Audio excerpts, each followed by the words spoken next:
My name is Kabelo. I'm with my colleagues here from Accenture. We're going to talk about, try to understand what people are saying about government digital services. We went on a bit of a journey, but I want the gentleman here to pull up the QR code so that if you have any questions, any comments, if you want to tell me I'm handsome, if you want to tell me that I'm dressed nice, that's also welcome. I would appreciate that. My self-esteem needs it. Please just grab the QR code, load it onto your phones, and we can get going.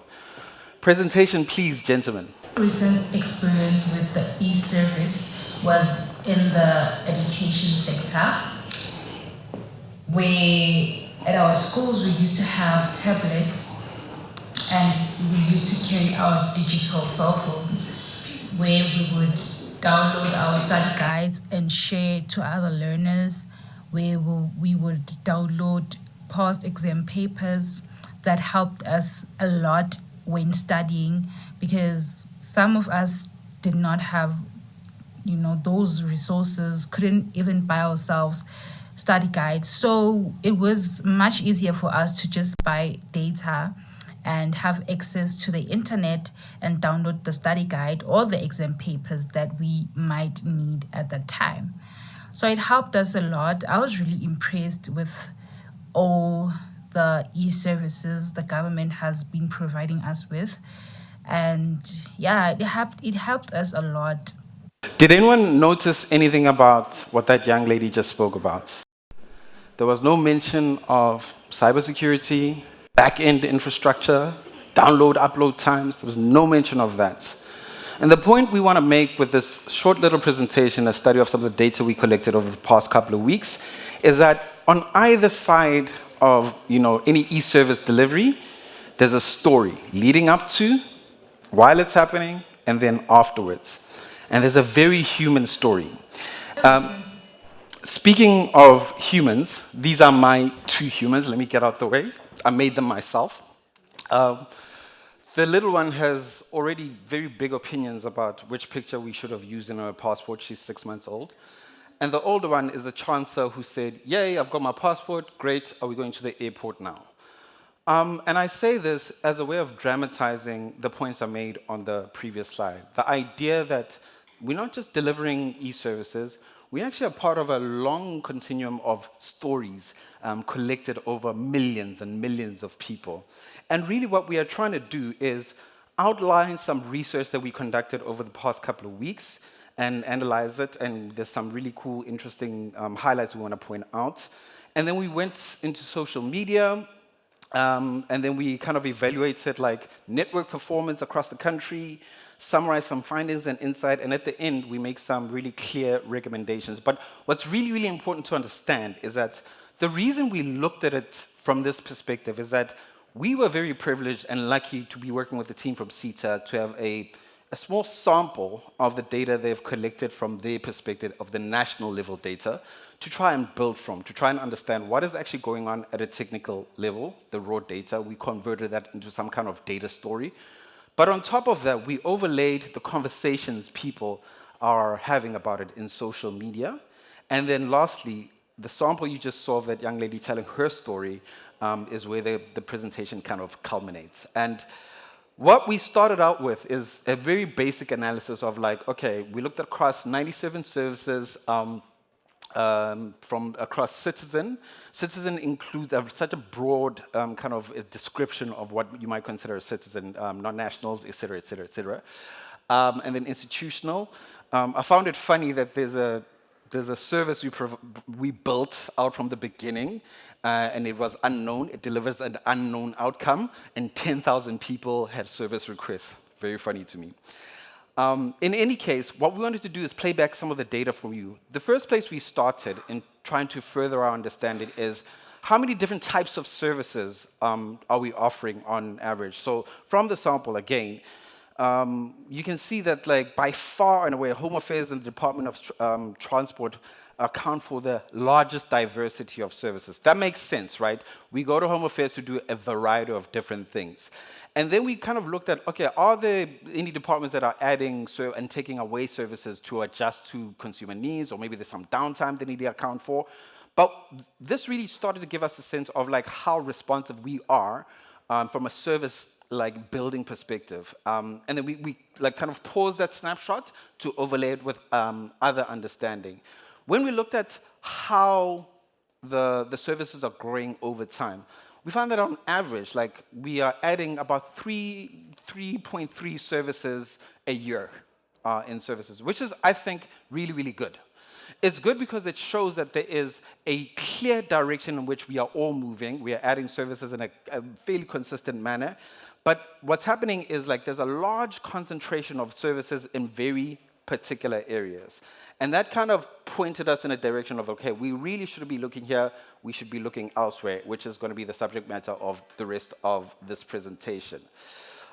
This data basically just kind of shows from a service diversity perspective that the volumes by department are not equal by any stretch of the imagination. When we looked at the volume requests from like at the bottom there, sorry, I'm in the way actually, from the Department of Transport, you can see it far outstripped. We actually, in order to even analyze it at all, we had to cap it at a certain level, but we kept it as high as it is. And we're very interested to say, why is this the case? Are that many people going to the Department of Transport's website to request services? There's a logic that says there might be the case, maybe it's a licensing thing and all of those things, but we're gonna show you that that's not really the case, right? What's happening is, and we're going to dramatize this on the next slide, but before I get to that, the volume is actually not a really good way to look at this data, and I'm going to show you why in a sense. Because there's a large concentrations in very particular types of services, and it's not what you might expect. And the distribution itself, it goes from, you know, middling to low, but the high and the medium to high is very, very high. And there's no real consistency that we can certainly explain as to why that is the case. So in order to really, really understand that, we knew we had to look elsewhere. Because just looking at the number of services and volumes doesn't really give us any meaningful insight into how the services are being used by everyday South Africans. What's actually happening, when we dug a little bit deeper, we realized that like most of the services that are in demand are actually not even between citizens themselves. It's departments and other institutions requesting e-services on demand, and it kind of makes sense. So to look at the data overall, and I'm sure if we had more data, the picture might change very, very slightly, but it would hold true over larger like kind of samples of data. What's happening is a lot of our e-services are actually back-end services, or they fulfill back-office functions at the very least. Each department requesting a profile or two in order to further some part of their kind of like citizen journey, et cetera, et cetera. And then our businesses, which I found to be kind of interesting. I would have assumed that businesses would interface a lot with government e-services. I mean, as a business, I'm here with one of my friends who's a CEO and entrepreneur. I can't imagining him, like, instead of sitting at his office, you know, doing an e-service for any business function, he'll literally go to Home Affairs, try figure out something for his employees. I couldn't imagine it. So it's very, very surprising to me why that is the case. But the biggest kind of realization is that, like, in totality, when we look at the totality of the volume and service types, most of our services are being used by effectively like entities rather than necessarily people. But to get a clearer picture of what those people are feeling about that, we knew we had to look somewhere else. And to do that, we turned to where everybody turns to understand things, to understand the world, social media.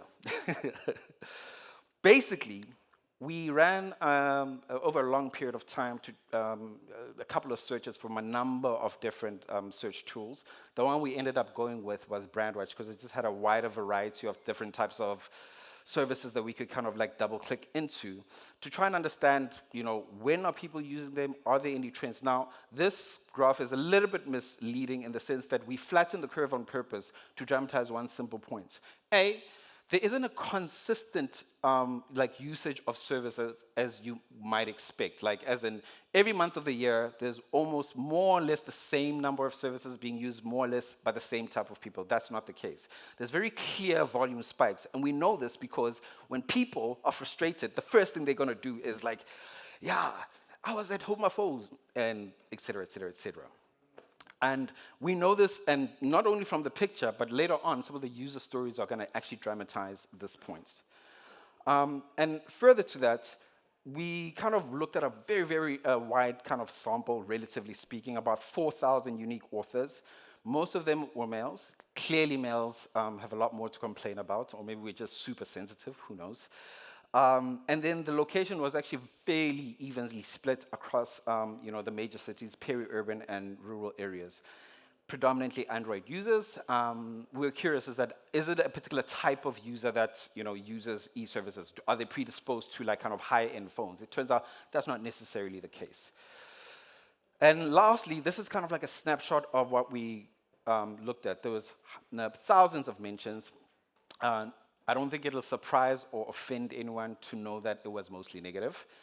But what was interesting is the reasons that they were citing wasn't actually about necessarily the functionality of the services. It's actually about something else, slow, and it could be modernized a little bit better. And there was a national focus. What's interesting is, and going back to my earlier point, when looking at the criminal justice, with 620 neutral to negative, like I would call them stories about the SAPS, ranging from things like, I'm trying to report something, or I need to upload my case, or whatever the case may be. Very, very negative and very strongly worded negative sentiments. Can anyone guess as to why this is the case? Anyone? Okay, I'm going to tell you because save us a bit of time. It is because, as I mentioned before, no e-services are e-services in and of themselves. They are a part of a story. So you can imagine your cat just died, and you suspect it was, a neighbor who jumped over, and you want to report it, and you urgently want to do it. It taints the way you might experience an e-service already. So the lead-up story shapes how you interact with it, and thus shapes how you might explain it to others when you go on social media. Does that make sense? And it's a very, very important point to understand. We spend a lot of time thinking about user experiences. And we try to hold ourselves to the same standards as an Apple would, or Google also. And this is the way they think about user stories and services. They don't think about the service in and of itself. And this was really, really useful insight to have. Wherever you see, just as a note there, not applicable, the reason is this was mostly people going on long rants, tagging multiple services like, the student website, Home Affairs, they all kind of suck, or I really, really love them. So that's why we couldn't necessarily attribute them to that. That's why you see the not applicable. But this was across a national footprint. And what we found is there's a really, really high engagement with government system, at least in conversation. As I said, there's thousands of mentions, mostly male, and most of what is reported is about system delays reoccurring. Earlier on, I had a slide here. I don't know how many times we took snapshots of is the system offline? That's what mostly people were complaining about. And then, again, this is just a repetition of that. The main factor is the slowness is the thing, and they asking for more AI. Funnily enough, in areas you wouldn't necessarily expect it, people were asking for more AI. In fact, I think people are recognizing that there's an opportunity here to leapfrog. Why would we follow a linear trajectory in terms of modernizing our e-services when people are already realizing, hang on, using AI can build my own app, and how I would do it, I would give it a chat kind of functionality. That's what people are asking for. And the negative sentiment drives negative reputational damage to the government. And this is really, really key. What we realize is that when you are talking about an e-service, you're not just describing a moment in time that I'm uploading a form. In that moment, what's happening is you're describing the entirety of the South African government. And it's so acute, but it affects the way you think about the entirety of the government, which is really, really key. And it's started to usefully transform about, well, we are not just delivering an e-service, much like your app in a banking situation. When you go in there and you can't get it done, you don't just think, this is necessarily a crap app. What you're thinking is, this is a bad bank. This is generally what happens and what we found when we spoke to people. And interestingly, people were very, very detailed about what they think should happen. So We started with the data that we were given as a sample to build from. Then we went to a generic kind of like report of how people are experiencing these services. And then at that point, we felt we were ready to have some heart-to-heart and speak to people and kind of get a detailed understanding of what they think. This study was very, very interesting. Actually, first of all, a big, big qualifier. This was a screener study. We're very, very aware that like there's a very specific way in which we would need to conduct such a detailed study. There are strict parameters we would have to put in place.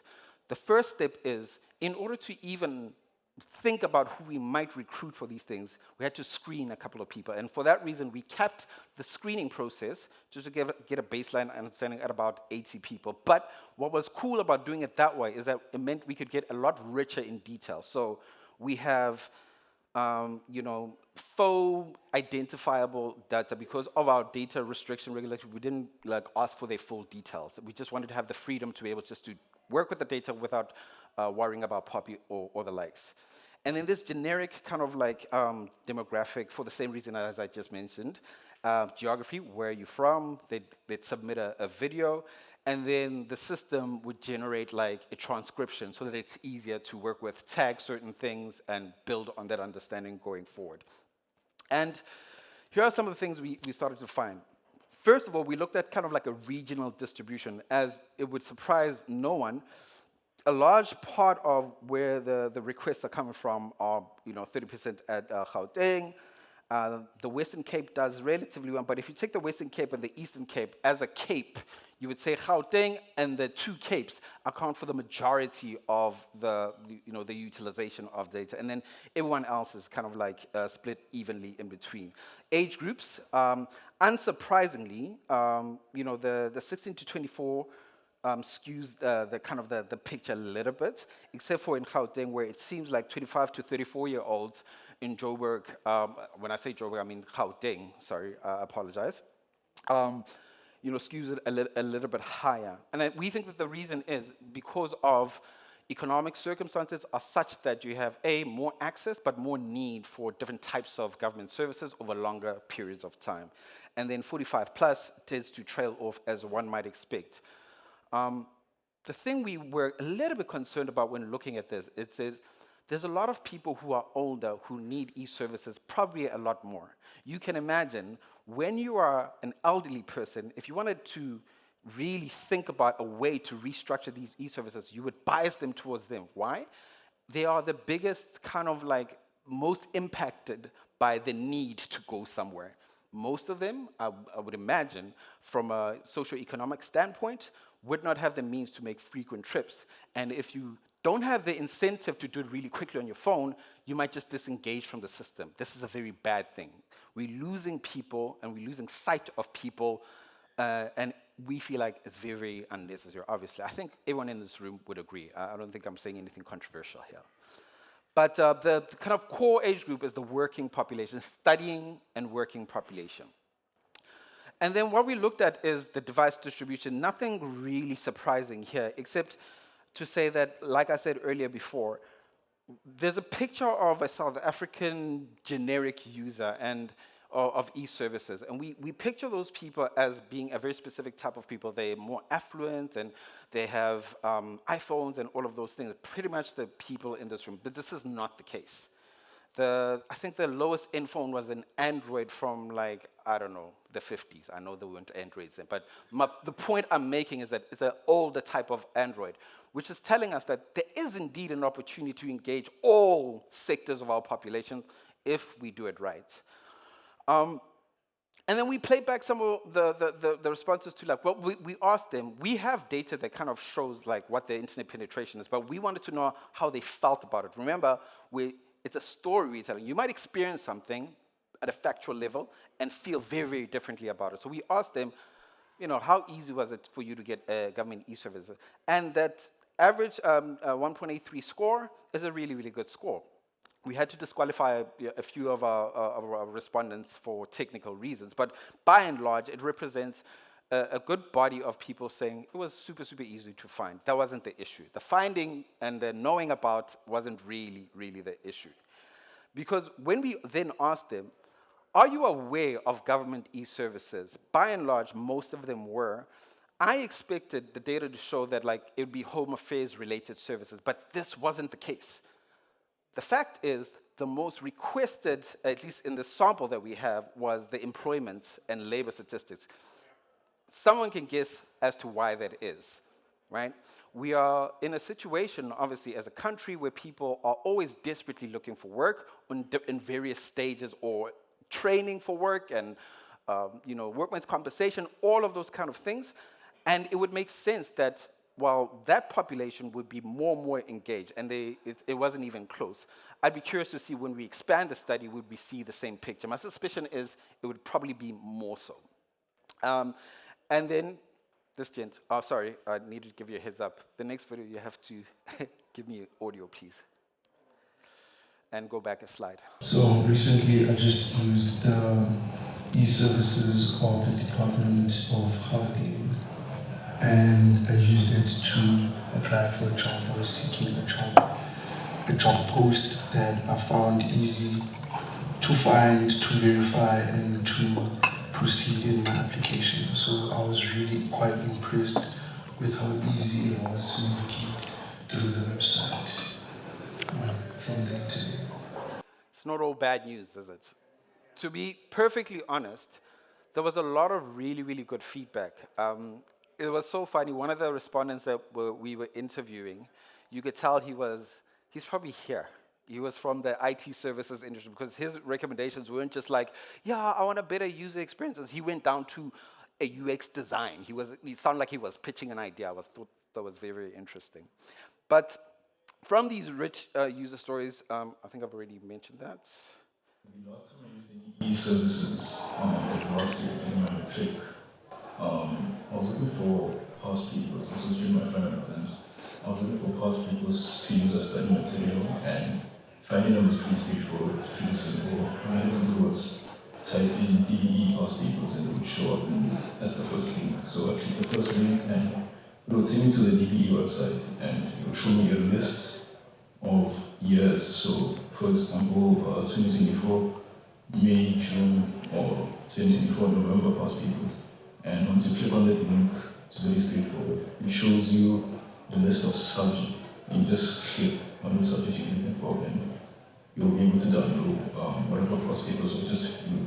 It's very simple, very straightforward. I was pretty satisfied with what I was looking for. It was pretty quick, pretty simple, so yeah. Yeah, like I said, not all bad news, lots of really positive feelings about that. But as I said, how or your relative needs shapes how you interact with the thing, and also the age group matters. You can tell that this young man is relatively au fait with like using digital technology in general, which will translate to how he feels about the particular e-services.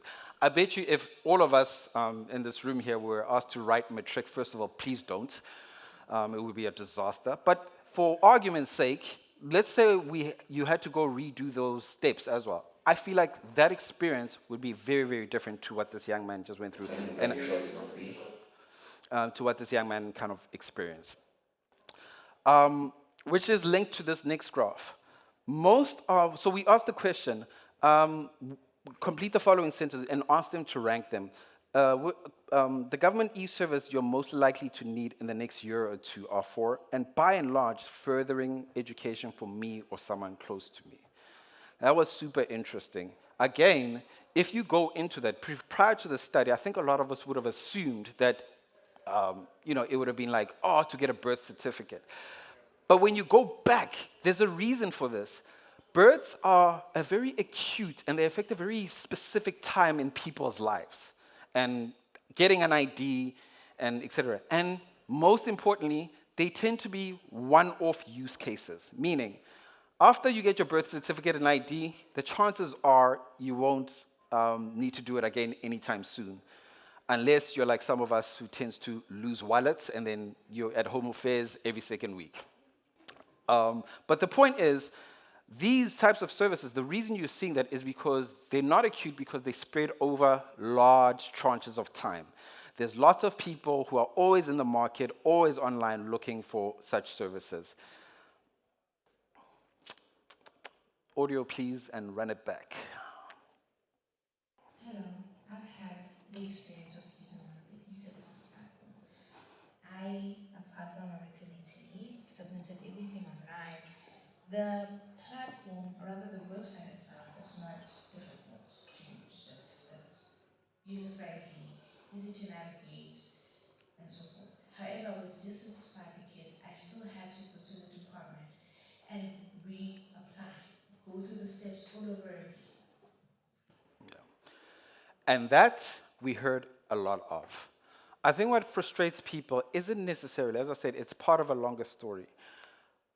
What frustrates people is you introduce something with the idea that this thing is going to cut out this part of your journey, and in your mind, you're done with that part of your journey, you'll never think about it again, and then you show up and you're set all the way back. And I think there was a lot of that frustration being expressed over and over again. And when we ask people, well, when did you do it? I think the mean kind of told us like it's within, certainly the plurality is between the last 6 months to 2 years. So there's a lot of people within that kind of time window that are using these services. I used the e-service for Home Affairs application for an ID smart card. The service was great because when I got the Home Affairs identity line, I was prioritized first as I applied online. And when I got inside, I waited for 15 minutes max and I was assisted. Then I went home. That's an advert right there. And that's what you want, a consistently delivered service. The issue is it's not consistent. And this is what we picked up. There's large variances between what one person in one age group experiences versus another group in one age group in one region experiences. What we should be aiming for is to get more of these types of stories. I would venture to say I would be more satisfied with a consistent set of negative experiences, because at least that way you know what to aim all our efforts at, rather than all of this variability, which puts us in a situation where we're always putting out fires everywhere. And I think I can imagine if you're a department head, that is your headache every day. What do you prioritize? So in my mind, one of the things we're going to be looking at to understand is like, where should we start? It's a very, very big question. Sounds simple, but the answer to that could pave the way for, I think, the future of everything else that we do. And the last kind of set of questions was going back to a more broad understanding of like people's access to data. Again, most people have access to data. We wanted to find a way to explain, well, what's with all this variability? Why isn't there a consistent like kind of usage? And if you look at like, this is data from open source from 2023, they kind of looked at like smartphone penetration, line usage, et cetera, et cetera, et cetera. By and large, the growth of smartphone users in South Africa is pretty much what you'd expect from the continent of Africa, and actually we are outstripping most of Africa, and there's consistent growth. What's interesting is that time on 4G and 5G have now become a metric. Think about where we are as a society. We are measuring whether we have good internet or not, oh, do you have access to Edge? We are asking, do you have access to the best of the best? That should give you a sense of where we are as a country, which I think is an amazing kind of accomplishment. Time with no signal is down all the way to like 1.1, which is in the cities, as you'd imagine. There's a reason for that. But at 3.2%, that is nothing in relative terms. That means most of the time, most people have access to the internet. And then we kind of like wanted to understand, well, does the speed affect the usage? And it very much does, as we're going to show you later on. As you would expect, the speeds in rural areas would vary from the ones in the cities. But again, look at the gap. About 22% versus 34%. Isn't that dramatic a gap in relative terms? And again, this is just a testament to our progress. And then the upload speed, pretty much a similar picture. In short, in this short sprint, I wanted just to kind of make this point. I could sit here, we have hours and hours of interviews and all of those things and loads and loads of data. But I wanted to make this point very, very quickly. In this short sprint, we managed to gather hours of real conversations with real citizens to enrich the data already generated by each department. And I think this is key.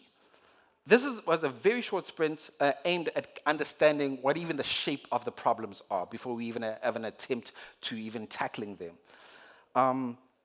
Here's the part that excites me. imagine what we could do together over the next year, just 1 year, of after we all leave here, when Wednesday drinks are done and everyone's, hey, chief, see you at the airport. When that's all done, right? We tell ourselves we're going to take a break Thursday, Friday, but on Monday, we are back at it. Still talking about the same thing. Can you imagine what the richness of the storytelling we'd be able to go back into our various organizations and say, this is actually what's happening. These are the problems you should specifically try to solve. Imagine coming back this year with that picture. I think that'd be a very exciting accomplishment. Because already we've started working with segmentation modeling, try to figure out what is a reasonable way to segment. Demographics just won't cut it. You've got to figure out what is a reasonable cluster of people, again, to be very, very specific, we are going to address and in what way. And then, there's looking at age and income disparity. Do we prioritize the slightly older population? Obviously, we have to do all of it, but in terms of a go-to-market plan, what are the various tactics and strategies and where do they apply? Very important questions. We've already started to be able to shape the answer to those questions as we sit here. And the most exciting part for me, being the nerd that I am, I did this for 2 reasons. We built out a dashboard. Every other day, my colleague Vari and I would kind of confer about where we are, what's happening, and then she'd ask, she's a nerd, fellow nerd like myself, she'd ask me, oh, why don't you do a multivariate, blah, blah, blah, blah, and I'm like, okay, I'll go do it, and I'll come back with a readout, and we'll chat about that for a little while. And eventually, she's like, I can't live like this, I'm not sleeping. So what I decided to do is build just a way to analyze the data. And then I had the thought, wouldn't it be interesting just to build a dashboard in any case as a prototype? Wouldn't it be interesting to, by the time we actually launch the full proposition in the go-to-market, we've already experimented with what it should look like. We've worked out all the bugs. What interactive filters should it have? How accessible should it be, et cetera, because it looks like this. So this dashboard, please don't be too critical, okay? It was built by me. I'm a comm strategist. I'm by no means a developer. I can see you judging me at the back, please don't, okay? The point of the exercise, can I create a way for people to access data really, really quickly? Not just from one source, this is key, but to able to aggregate it and resynthesize it into something that's easy to read, that gives you a total services. By the way, the reason why you're seeing a discrepancy in total services, in some of the data we got, there is no consistency in how people describe the services. So it created a lot of slight variations. So that's why you see a lot more across 45 departments, et cetera. And you can see, there's very specific, usage kind of metrics you can read out, very, very interesting stuff that you can do, regional kind of analysis, future needs, platform, et cetera, and then sentiment over time. I thought this was pretty cool, okay? I think I wanted to hold on this slide. This will continue. I'm going to carry on trying to fiddle with this thing to try to build a reasonable prototype so that when we come back again to advise some of our partners what we should do next, we're not starting from scratch. We can say, okay, cool, what are we missing now? Actually, we're just missing more data to make this thing make more sense, and then we kind of build from there. And it's super exciting because for the first time, I feel like I know how people really feel about government services. I bet you, it sounds like an obvious thing. We just assume that everyone hates it, or everyone loves it, or it's easy for everyone, but we never really had a clear picture. I want in a year when we come back here to have even more precise sense of their stories and feeling. Because the road we're on is this, data maturity. This is a fancy triangle. That's a intentional eye exam. What does the top layer say? Okay. Basically, we have a very methodical way to arrive at what we think of as data maturity. But there's a really, really complicated and fancy way to say what my personal philosophy is. I believe that data isn't really that useful. It sounds like from a citizen perspective and a consumer perspective, it's not that useful. But data, when structured and organized and accessible on a dashboard, that's information. Departments can start to think more clearly around problems and solutions. But my favorite step, when information is aimed at very specific problems, what we have at that point is insight. And I would love for us to give ourselves the challenge of enriching our insight through the thing. What do we understand from a data perspective? Can we structure it into information instead of just loose data? And then what insight can we extract? If you were to ask me, based on this last word, do we have insight? I'd say there's one or two, and I've already mentioned. But are we anywhere near the level of insight we're going to need to build it out? The answer is clearly no, but we're about to fix that. Thank you very much. My name is Kabelo Lehlongwane.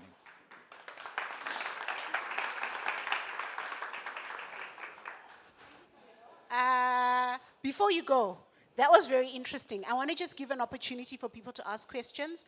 We are running slightly behind, but I do want us to just have at least 5 minutes for questions. Anyone with a burning question? Yes. So I'm going to take 3 questions, starting with you.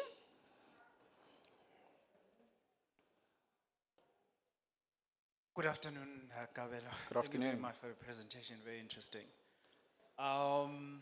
My question, Kabelo, in terms of government services, and looking into African templates that have been created. So I had an opportunity to sit with the Kenya guys that have implemented the Huduma centers.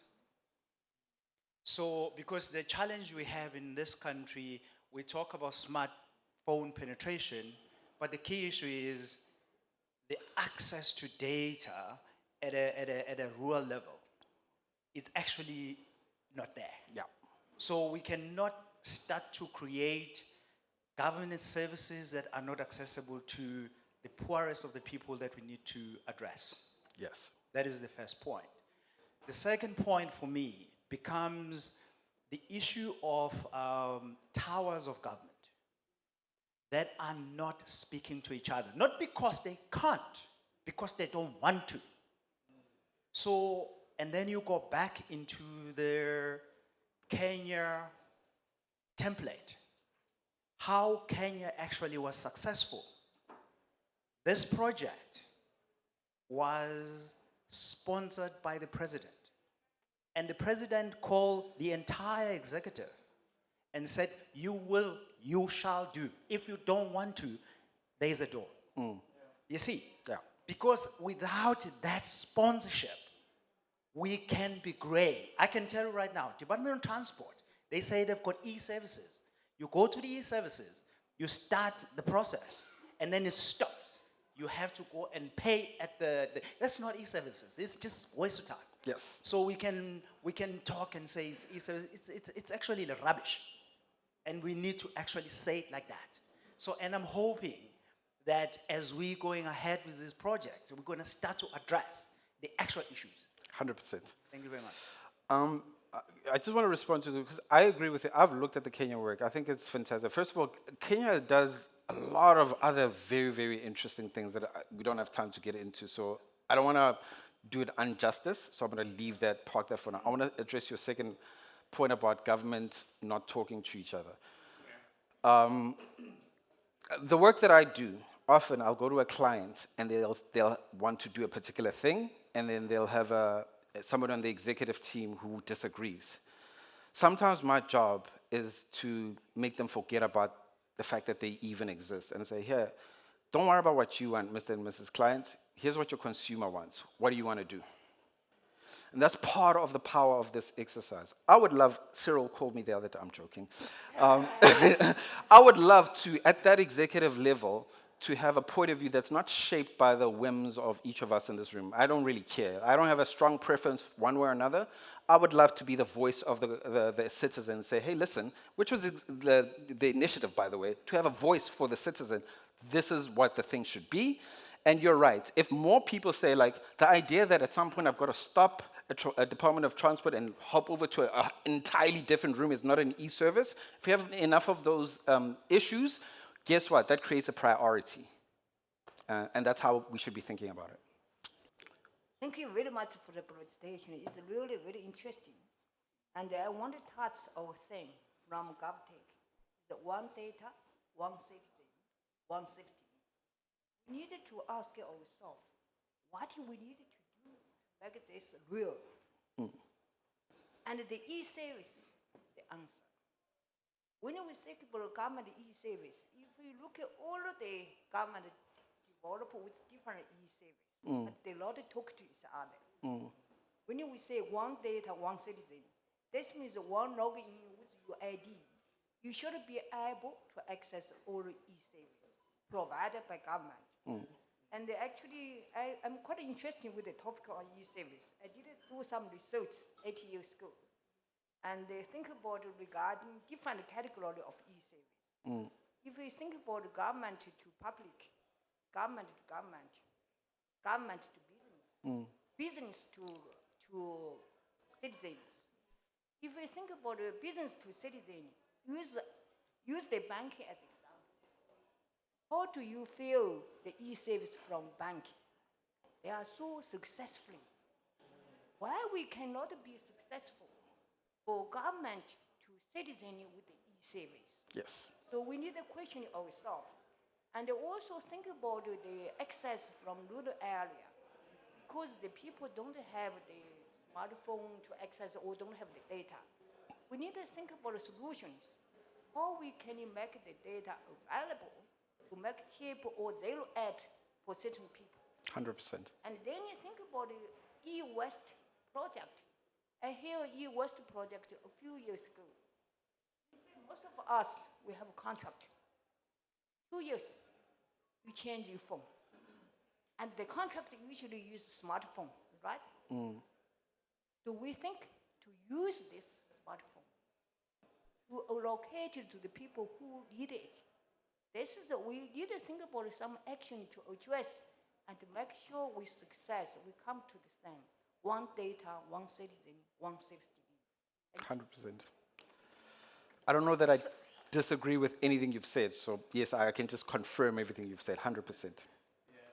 Sorry, we are running out of time, but we are going to get to all of this. I'm going to take one more question and move us to the next panel, but I want to replay some of the questions and concerns raised at the beginning of the next session. I'm taking the last question. Thanks, Vari. Hi, Kabelo. My name is Hi. Dr. Nomandeng Megangola. I come from Goose IT, and I'm talking to you using my adoption and change management hat. Because my focus is always on adoption of any solution application we drive, really the point where I drive that a lot is through user involvement, because ultimately it'll be the users who will be using the application in the system, and it's important to involve them. But I often wonder from a government perspective, does government have sort of those sessions and engagements with the end users being the operative word? Because I found that that often becomes, we create the business case, we have a citizen application we want to develop, fantastic. Here are the features it needs to unlock, fantastic. But ultimately when it hits the ground as operational, there's a lot of things you haven't considered because Correct. you're not part of that experience that the actual users go through. So I'm wondering two things in particular I'd like to frame to you is, firstly, the intersection of shaping the application and involving the users, number one. But I think number two, I'm a proponent of you cannot manage what you can't measure. 100%. And I think it's important that as you're building, you've got clear matrix of how am I going to measure the success of this thing that I've actually launched and deployed. So I'm curious to find out from you from a marketing perspective. I came in late, I don't know what your capacity is marketing or I don't know what it is, but from a marketing perspective certainly is... I'm Cyril's PA. Okay. No, but I'm really curious to understand what are those metrics that need to be defined up front so you know what you're measuring and looking out for before you even do the launch. I hope that encapsulates. 100%, and I strongly agree with your approach to measurement. You can't change what you can't measure to begin with. The short answer, because we're running out of time, we don't know yet. The part of the question is like, what question are we even, what's the exam question? I don't even know if we all have a clear, not even consensus, never mind a consensus, a clear picture of what the exam question is. And once you know the exam questions, you can then set the section by section by section what the answer is. So that's a short answer. That's part of the point of the exercise. What we're doing is we're linking hard, raw data with social media sentiment with respondents to arrive at exactly what you're describing in the center there. And this is the beginning of a process. We did a short sprint to try and get a kind of a baseline to work off of. That was the point of the exercise. with some really interesting results to begin with. Okay. Thank you, Kabelo. Thank Sorry, you there's one more super important. Sorry, Yes, Vari. jump in. You talked about like the dev, SITA and all the developers, they do have a phase and user testing phase. And I was trying to get back to a slide. We have a build, test, and deploy testing. What we don't have, and this is something I was discussing with Vari earlier on, is a go-to-market strategy. As in, like if I was launching an app, I'd spend maybe at least 50% of my time thinking about how do I get it in people's hands. Yeah, We don't do that as from a government perspective, and I Yeah. think it's a super important point. yeah. Cool, thank you. He's really done a phenomenal job, I think, of taking the challenge of how do we measure the sentiments of our citizens on the digital government services we've launched. So, Kabelo, thank you very much. Thank you very much. And so for everyone in the room, you're not lost. You're in the digital government services track. And the lens we're looking at digital government services for the next 2 days is a citizen-focused lens. So we started with this idea of let's understand what our citizens think of our services before we even think about how do we mature them. Over the last hour, Kabelo has delved deeply into what we've unpacked from a short 2-week sprint of speaking to South Africans. And by the way, we spoke to, when we use the term citizen, we mean individuals, South African individuals. We also mean businesses, NGOs, people who consume government services. We want to move from this reflection from the citizen to actually then navel gaze a little bit. The lady earlier said we need to practically think about how do we evolve our digital government services so that they meet the needs of our citizens. I think the gentleman over here also said the same thing. How do we innovate in our digital government services in a way that allows us to be inclusive, to be accessible, to meet those who are rural, to meet those who don't have smartphones? So the conversation up next, I want to ask 2 of our colleagues, Ntutule Chenye from SITA and Lindy from DCDT. Based on the conversation we've had with Kabelo around the citizen sentiment, we want to have a quick fireside chat that talks about why must we prioritize listening to our citizens in how we design for digital government services. All right, for those who don't know me, my name is Vari Mureriwa. I'm a managing director at Accenture, and I look after work we do or digital transformation in the public service. It's something that I'm supremely passionate about, and I'm particularly interested at this juncture in my career to make sure that we're truly enabling service delivery through digital government services. I'm flanked by my colleagues from SITA and DCDT. I'm going to ask them to introduce themselves and also to give, as you introduce yourself, give me a bit of a reflection on, number 1, the conversation that Kabelo has anchored for us and what your immediate thoughts were. But number 2, how you see your own entity, SITA, DCDT, responding to citizen services. Thank you so very much, and good afternoon. My name is Ntutule Tsenye. I'm responsible for, in government terms, which is to confuse you, National and Regional Consulting Services Executive, but essentially in simple terms, sales and marketing. So I do sell these services, e-services, digital services, to, of course, our number 1 customer, which is government departments and entities. But I think most importantly, recently, and maybe just building on the presentation earlier, beginning to then look from a citizen-centric approach to begin to look at the user experiences at the citizen level, who is the ultimate consumer of the service, whether it is from the Department of Home Affairs, whether it's from health, etc., etc. So that's where then we come in. Just a reflection on the presentation, and I came a little bit late because I wasn't aware that actually we had this earlier session. So I kind of caught that at the end. But I think for me, the reflection is that for us, we're very much on track, because one of the things that we started looking at now was to very robustly start really looking into go-to-market. How do we make sure that, you know, we robustly sell these things just like business would do? Remember, there are businesses that are really offering a lot of these services.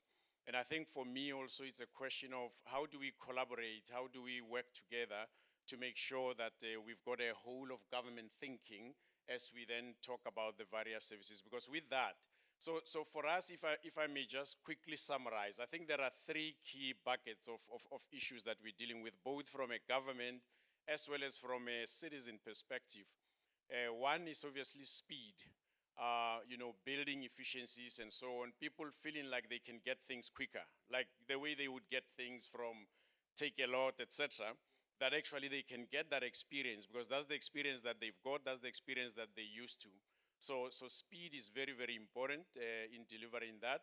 Number two, obviously, is the price, right? And you can look at price in various permutations, but they want to know that at least they've got a service that, you know, you've got almost like a SaaS type of an approach where you pay for, you pay as you use, you know, type of a thing, and that you've got, you know, 0 ratings in terms of inclusivity, you know, in terms of making sure that you bring that accessibility and all of that. So price becomes absolutely important.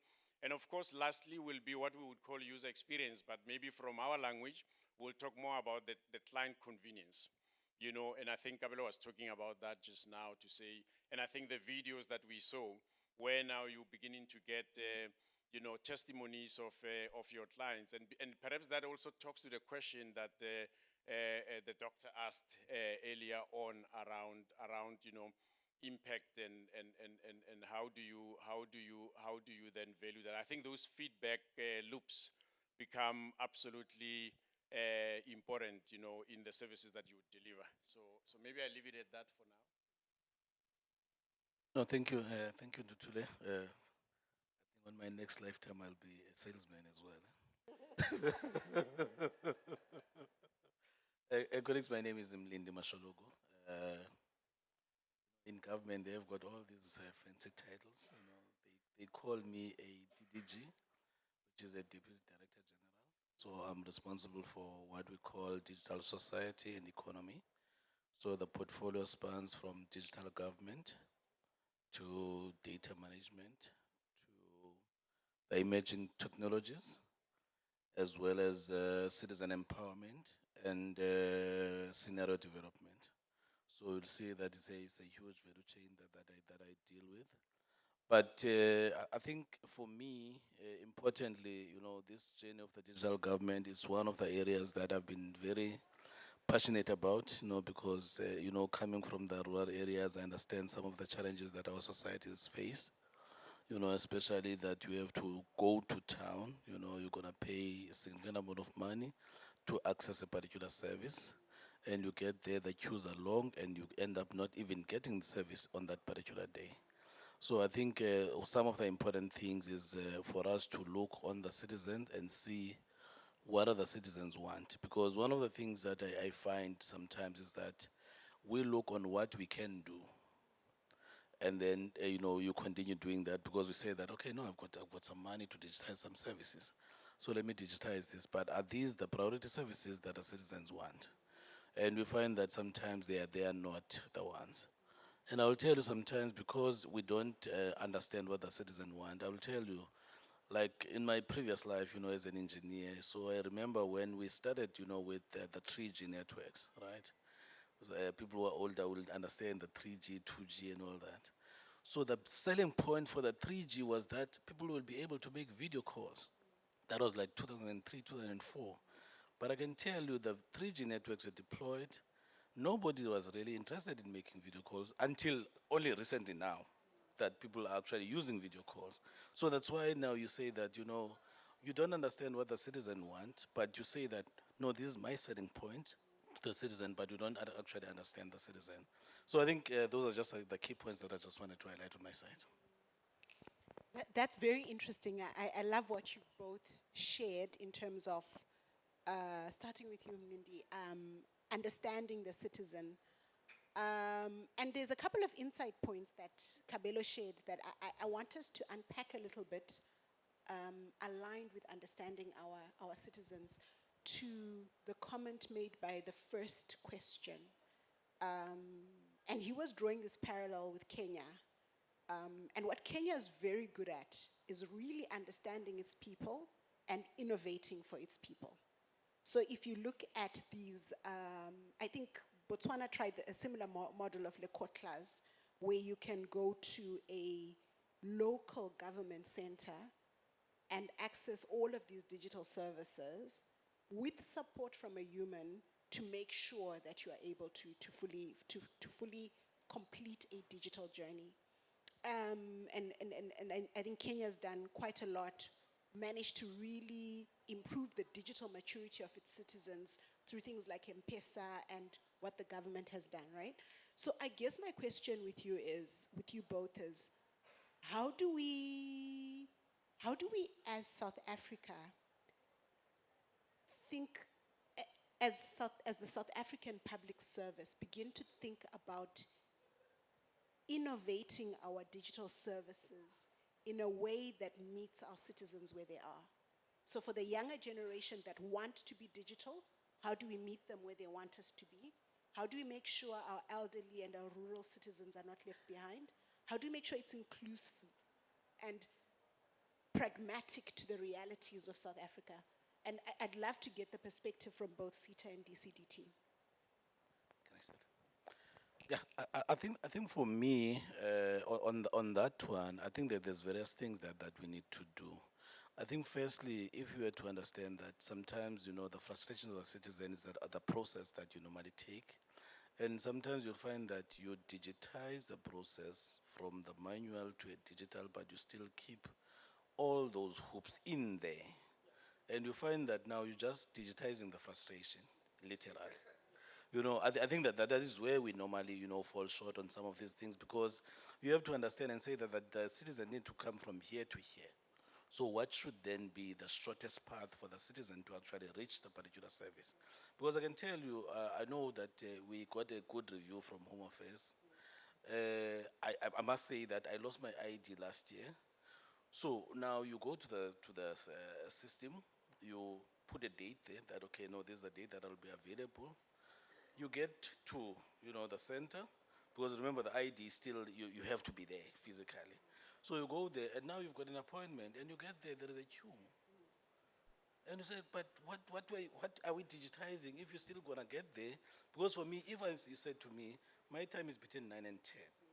So at least I'm expecting that, whenever you schedule this, at least have maybe like 6 to 8 people that are between that time slot, not put everybody, between that time period. And then now you find that you get there, the back-end systems, they are not working while you're there. Now you have to go back again, and then you have to reapply and wait for another month.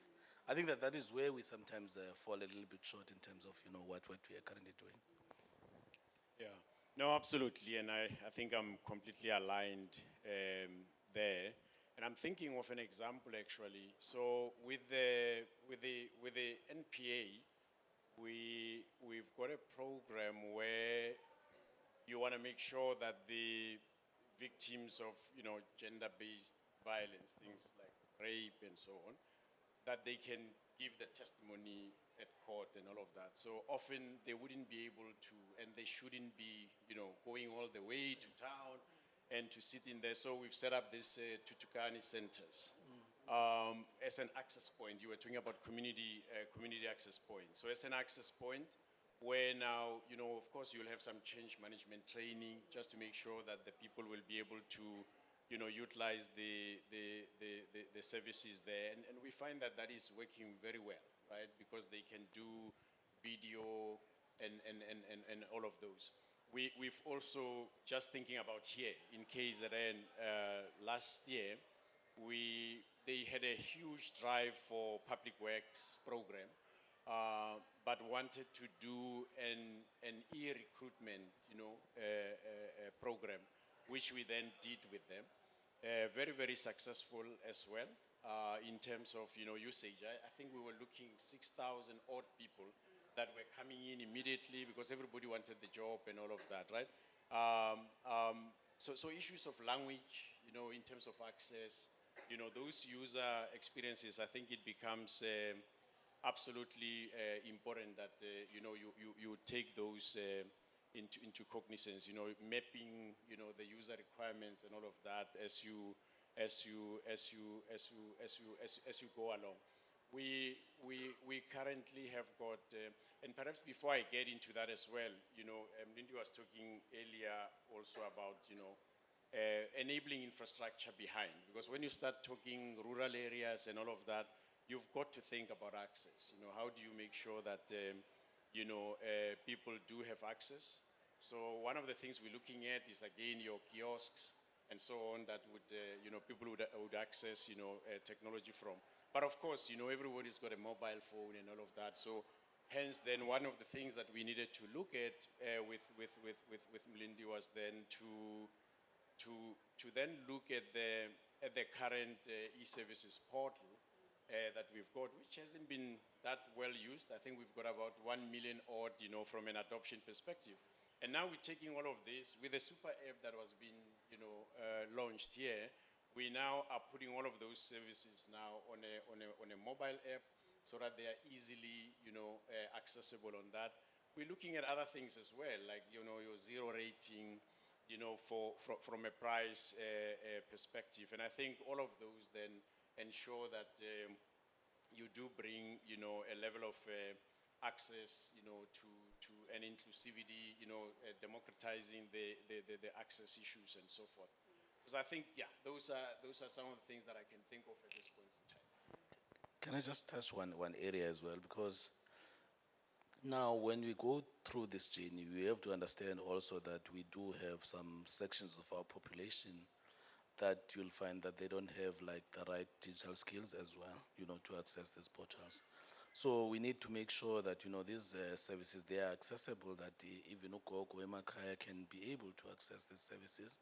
Because you don't want to, to digitize the services in such a way that now you create another layer of exclusion now, because, the people who are non-literate, they are actually struggling to actually get these services. And I think that's another area that we really need to address, holistically when we are doing this. Okay, so final question for the gentleman. I think we could have this conversation for hours, actually, but we are running out of time. So the conversation we've had thus far, the state of digital government services is each department is increasingly accelerating the deployment of digital services, number one. Those digital services are not without their challenges. Some of them are siloed, some of them are fragmented, some of them actually just digitize the existing service bottlenecks and they don't truly transform the service and meet the citizen where they're at. There's also issues of inclusion, accessibility, and making sure that we don't further the digital divide, right? Against the backdrop of our successes to date and our challenges, where should our priorities be as we evolve these digital government services? What's your perspective, gentlemen, of what we should focus on next? What do we do next? Yeah, no, that one, I think it's at the heart of what we're supposed to be doing, because now there is what we call a digital public infrastructure, and I think it's a term that has been used significantly now. So the DPI, it has got, 3 aspects, which is like your data exchange, your digital ID, as well as, the payment systems. So if we can have this fundamental right, and you'll find that, we can actually do quite a lot of these things quite easily. Because, from the citizen point of view, you understand that, if you want to apply for a particular service, your credentials, they are stored somewhere there.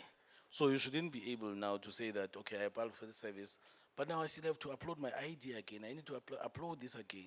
Those credentials should be there stored, using this DPI infrastructure. And I think if we can leverage on that, we can actually, drive this digital government quite well, because also you don't want to have, when you log into a system and now I have to go to health, I have to go to this particular department, you need them to be on the same portal that you can actually access all of them. And I think some of the use cases that we've seen, I was speaking to some colleagues in Denmark, and they say that they've got a similar, type of setup like our UIF.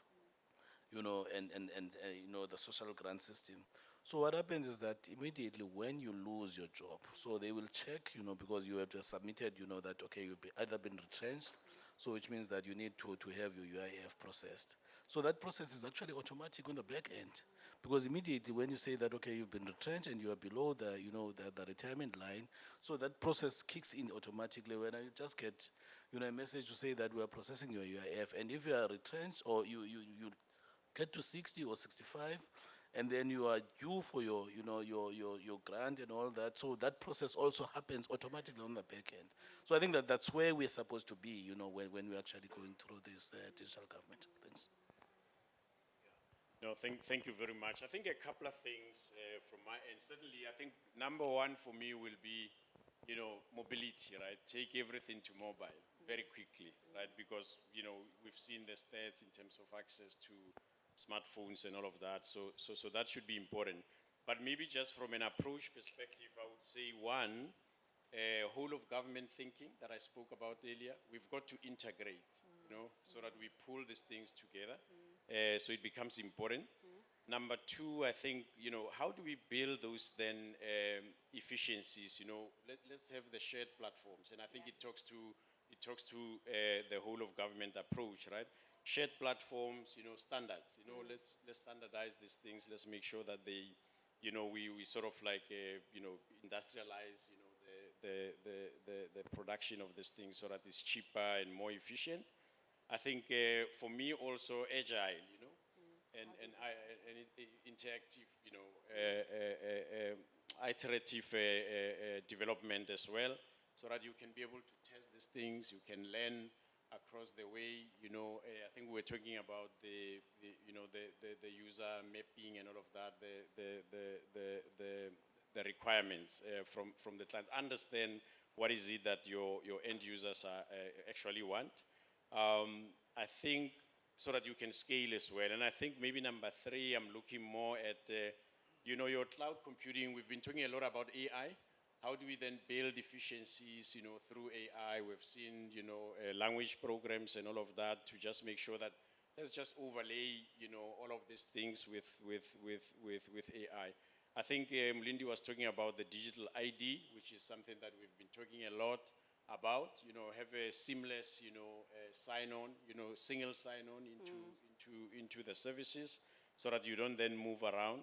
And I think those feedback loops that we were talking about as well earlier on as a way of measuring, the impact, because that becomes very important so that, you don't just do these things. I think DDG was talking about digitizing frustration, So you want to make sure that as you modernize and do all of these things, as you automate and all of that, you also think about how do you disintermediate, some of the processes that aren't working, to try and move those forward and so on. So I think for me, yes, that's what we should be looking forward to. We should really make sure that we bring these things together and make sure that, there's no duplication. There's a lot of duplication, obviously, and for us to build efficiencies, we're going to have to do away with the duplications that are happening. But I think from a government perspective, most importantly, especially, with the colleagues that are here, especially from the industry. I mean, the industry is doing a lot of stuff. There's a lot of companies here that are doing a lot of these e-services. How do we as government ensure that as part of integrating and as part of a whole of government view, that we can actually enable, that we can actually be able to put these things on a marketplace. We can do the vetting, define the guardrails, security check, data sovereignty, all of these things, and then make sure that, the consumers can see the suppliers easily and they've got choice. Because when you've got multiple, suppliers in a box, then you've got a choice. When you've got a choice, then you've got a high supply. So meaning that, the prices will go down as well.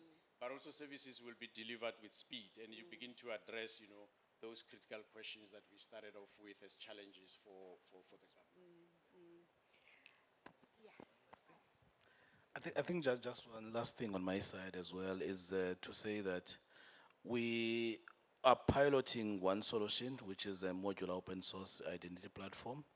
It's here, colleagues, next to the SITA stand. So if you want to have your verifiable credentials and your digital ID, but as a pilot, so please do go there. At least it's something that we are trying to see now. If we can develop this thing, how should it look like? So we are busy with piloting that, colleagues. Thank you. Thank you, gentlemen. This has been a very interesting discussion, and I'm very grateful that we ended on something that's very important, which ties back to the, I think all of you know about the Presidential Digital Transformation Plan for South Africa. And he's identified 4 critical catalytic initiatives. You spoke about the first one, which is the digital ID. And the idea of that is that every citizen has a digital ID that allows them to access all services. Whether they're government services or private services in the future, we are fully able to authenticate that Vari is Vari and Vari is the person we're talking to online. So that's critical. Then there's the issue of the data exchange platform, which helps us to start to break down these silos and allows us to move and to really cement this idea of the whole of government thinking, right? Because underpinning a whole of government approach has to be the data. And with it, we can start to really think about AI, marketplaces, etc., because we've got one singular platform for our data and one singular sovereign platform, right, for data. And then there is also the integration network, right, as part of that. And lastly, there is the zero-rated platform that allows even those who can't afford to be able to access data. And I think it's interesting that we have these initiatives in mind. We have to think about how do we use these 4 catalytic initiatives across the different services that we've already implemented in order to further the use of those 4. So thank you, gentlemen. Thank you. I really appreciate this. Again, I would have loved us to have more questions, but we're running almost 30 minutes behind. So thank you, gentlemen. Let's give them a round of applause. Okay, so we are supposed to be heading out for lunch soon. I haven't had confirmation that lunch is ready, so I think we will move on to the next item in our program. Apologies, our program was shifted a little bit in the morning. So next is 2 sessions. The first is with Ori from Fundopedia. Can I ask Ori to come through, get mic'd? He's going to talk to us about from textbooks to